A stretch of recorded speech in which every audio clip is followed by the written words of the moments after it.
Hey Garbies, I'm here at Maryland Renaissance Festival in Annapolis, Maryland, and I'm here with Bill Watson from Potomac Leather. Yeah. Okay, and Potomac Leather is the sister company to Wolfstone Kilt, correct? Yep, we're both the same company.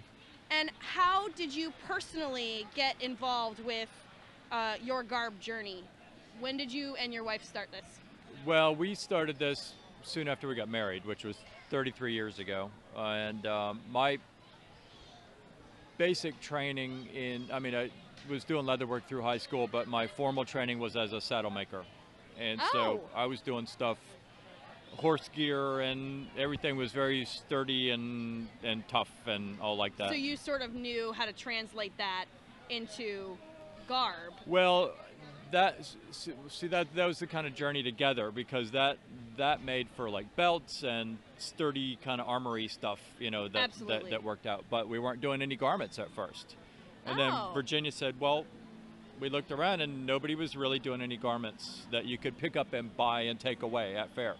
There's like maybe one or two people doing some fabric garments. So we said, let's do some leather garments. Let's see if anybody likes it.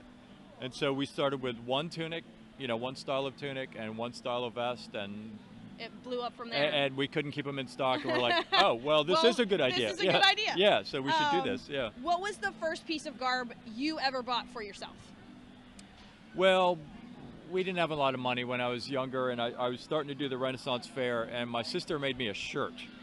Nice. Out of linen, and that was fantastic, and so that kind of gave me the basis for my costume. And then we did buy some other shirts, as we made more money, but kind of poofy piratey shirts and those like basic staple pieces. That's kind of the foundation of a piece of garb for a guy. So yeah. I was told that each of your designs has a story.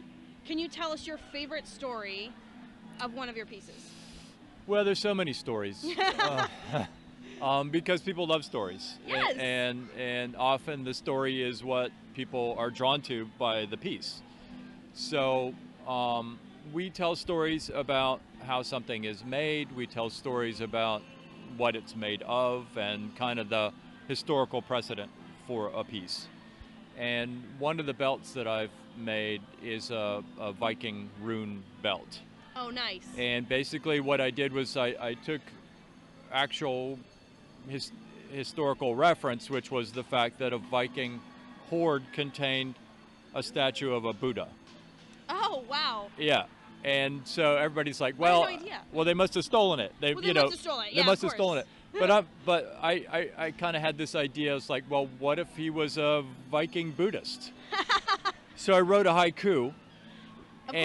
Of course, like you do with Viking runes. Like you do. Yep. And then I tooled out the belt in Viking runes with a haiku of this whole Viking experience as a Buddhist. So I just thought that was pretty fun. Yeah. And what's the name of the belt?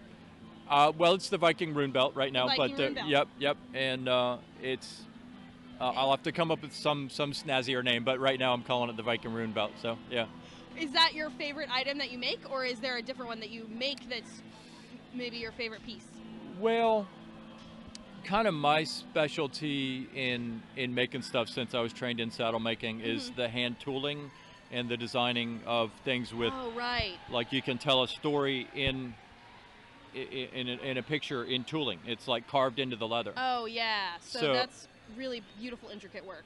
Beautiful, intricate work, and I do like belts and things like that. But what's fun is doing the Scottish shields, because it's a big thing that I can tell a whole bunch of story on. Oh yeah, that's probably really, really awesome. It's fun and intricate and time consuming, and they can come out really neat. Yeah. That's awesome. Yeah. And what ultimately keeps you doing what you're doing? What keeps me doing this is kind of the magic that people fall into when they start getting involved in either like fairy cons or Ren fairs or any kind of cosplay or it's kind of a magic of creating a character or like at the Renaissance you're kind of creating a Renaissance person. Like making who you are and sort of developing your look. Yeah. And that's what we're trying to do here. So yeah, we really appreciate your time today, Bill. We thank you so much for talking with us. And you can see Bill and all of his amazing work at Potomac Leather here at Maryland Renaissance Festival. Also, check out Wolfstone Kilts. They have amazing clothing, And we'll see you next time. Thanks, Garbies. Thank you, too. Like, subscribe, share, all that good stuff. And we'll see you next episode.